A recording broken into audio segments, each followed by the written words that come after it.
जो पिछले दरवाजे से अपने जो खास पैरोकार हैं जो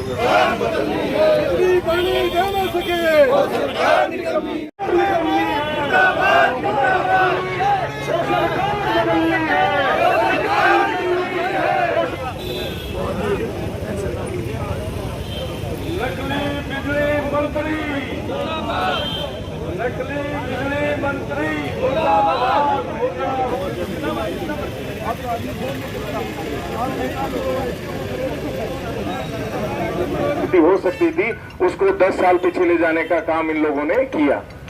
अगर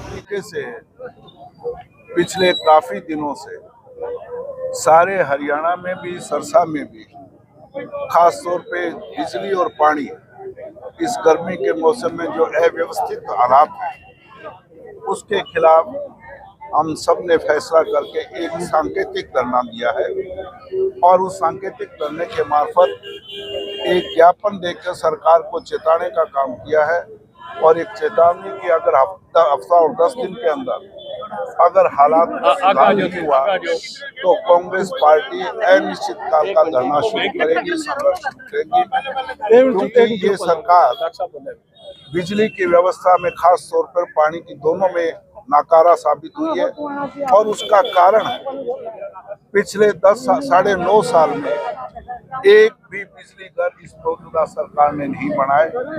ये तो शुक्र है कि पिछले 2005 से लेकर 2014 तक 9.5 साल के अंदर चौधरी भूपेंद्र सिंह हुड्डा के राज में 4 बिजली घर जो 24,000 करोड़ रुपए की लागत से बने थे उसके कारण कुछ बिजली की हालत ठीक है, पर इस सरकार ने कोई नया बिजली घर नहीं, कोई समस्या का समाधान करने के लिए कदम नहीं उठाए। इसके कारण ये हालात है और उसके खिलाफ हमने ये सांकेतिक धरना और ज्ञापन दिया। क्या आश्वासन दिया है अधिकारियों ने? अधिकारियों ने कहा हम 10 दिन के अंदर इसको व्यवस्था को ठीक करेंगे। अगर 10 दिन में व्यवस्था ठीक नहीं हुई तो हम फिर लगातार अनिश्चित काल का धरना हम यहाँ शुरू करेंगे। ऐसा जी बड़े दुख की बात है कि ये सरकार आई साल ये प्रचार करती है विज्ञापनों में करोड़ों रुपए के जरिए और अखबारों में विज्ञापन देकर भी भाई हमने मेंटेनेंस के नाम पर करोड़ों रुपए खर्च किए हैं ताकि गर्मी के सीजन में किसानों को आम जन को परेशानी ना हो, परंतु जब भी थोड़ी सी बारिश होती है या गर्मी की पड़ती है उसी प्रकार शहर में अघोषित कट लगाई दी जाती है। पिछले 10-12 दिन से शहर के अंदर 10 से 12 घंटे तक भी बिजली गुल है, पूरा का पूरा एरिया सारा शहर बंद है, परंतु कोई अधिकारी मतलब इनके कान पर जू नहीं लग रही। आम पब्लिक जो कॉल सेंटर में फोन करे बिजली की शिकायत दर्ज कराने के लिए तो कोई कर्मचारी फोन नहीं उठा रहा, कोई अधिकारी सही जवाब नहीं दे रहा। इसलिए हमने यह फैसला किया है कि जनता की आवाज उठाने के लिए कांग्रेस पार्टी है, इसने आज सांकेतिक धरना और प्रदर्शन करके प्रशासन को चेताया है। अगर फिर भी सरकार नहीं मानी तो 10 दिन के बाद हम अनिश्चितकालीन धरना शुरू करेंगे। बिजली मंत्री भी सिरसा गई है। बिजली मंत्री भी सिरसा गई है तो बड़ी दुर्भाग्य की बात है कि बिजली मंत्री के होते हुए उसके गृह क्षेत्र में भी बिजली का ये हाल है।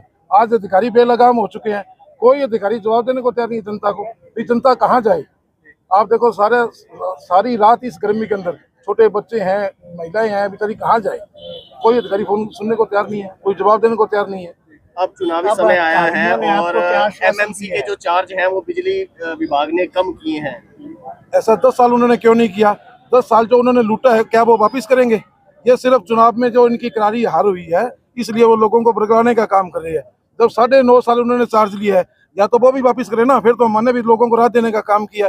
2 महीने की सरकार रहेगी उसमें अब ये चार्ज माफ कर रहे हैं तो उसका क्या तुक है?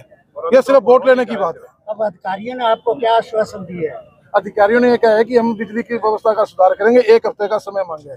अगर 1 हफ्ते में नहीं है तो हम 10 दिन बाद यहाँ गेट पर अनिश्चितकालीन धरना शुरू करेंगे। आज सिरसा के अंदर बिजली मंत्री होते हुए भी बिजली का बुरा हाल है और जैसे कि आपको पता कुछ ही दिन पहले हमारे खट्टर साहब को भी केंद्र में बिजली मंत्री बनाया गया है, लेकिन हरियाणा के 2 एक सिरसा का मंत्री हरियाणा का हो गया और केंद्र का भी हरियाणा का बिजली मंत्री है। उसके बावजूद भी हमारे सिरसा वासियों का आज बिजली के लिए हमें जो है धरना देना पड़ रहा है, प्रदर्शन करना पड़ रहा है। और पानी की व्यवस्था भी आप देख लो, पब्लिक हेल्थ की जो आज दुर्दशा है वो भी आपके सामने है। परमात्मा ने जो कल बारिश से हमें राहत दी है उससे आप देख लो कि सीवरेज की जो हालत है वो कैसी है। और पानी के लिए भी हमारे सिरसा शहर में त्राही है, पानी के लिए भी बहुत बुरी हालत है।